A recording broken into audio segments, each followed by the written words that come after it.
Join me as I challenge myself to repeat some common false information over and over again to see if it actually starts to feel true. Repeating false information until it feels true. It sounds like a pretty wild concept, right? But before we dive deeper, I want to set the stage for why this is even worth exploring. Think about it. How many times have you heard someone say something that you know isn't true, but they're so convinced of it that they almost have you doubting your own facts? That's what we're talking about today.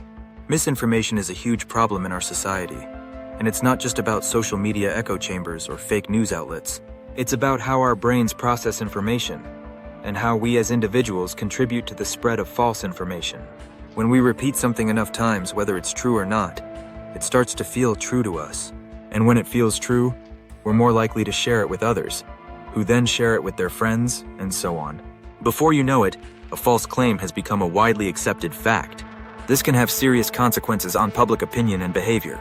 For example, if people believe that vaccines are dangerous, they're less likely to get vaccinated, which can lead to outbreaks of preventable diseases. Or, if people think that a certain politician is corrupt, they might not vote for them, even if there's no evidence to support that claim. Misinformation can be incredibly damaging, and it's our responsibility to be more mindful of the information we consume and share. We're living in an age where information is more accessible than ever, but that also means that misinformation can spread like wildfire. It's up to each of us to be critical thinkers, to fact-check before we share, and to be aware of our own biases. Because when we're not careful, misinformation can quickly become the norm. Just think about it. If enough people repeat a false claim, eventually it becomes the truth in the public consciousness. And once that happens, it's incredibly hard to correct. So what can we do to stop this cycle of misinformation? For starters, we need to be more mindful of where we get our information from. Are we relying on credible sources, or are we getting our news from biased outlets or social media? We also need to be more critical of the information we consume, and not just blindly accept something because it aligns with our existing beliefs. The issue of misinformation is deeply connected to our psychology and cognitive biases. One of the most relevant biases here is the illusory truth effect, which states that when we're exposed to a piece of information multiple times, we start to believe it's true, even if it's not.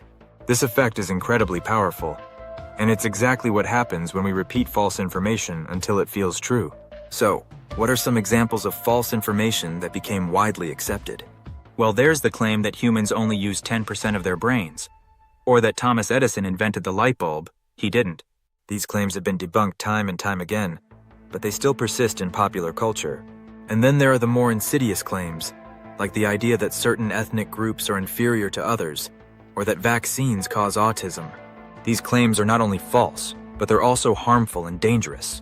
The illusory truth effect is incredibly powerful, and it's been exploited by individuals and groups throughout history. One recent example that comes to mind is the Pizzagate conspiracy theory, which claimed that a Washington, D.C. pizzeria was the site of a child trafficking ring run by high-ranking Democratic officials. This claim was completely false, but it spread like wildfire on social media and eventually led to real-world consequences, like death threats and harassment against the owners of the pizzeria. This is just one example of how repeating false information can have serious consequences.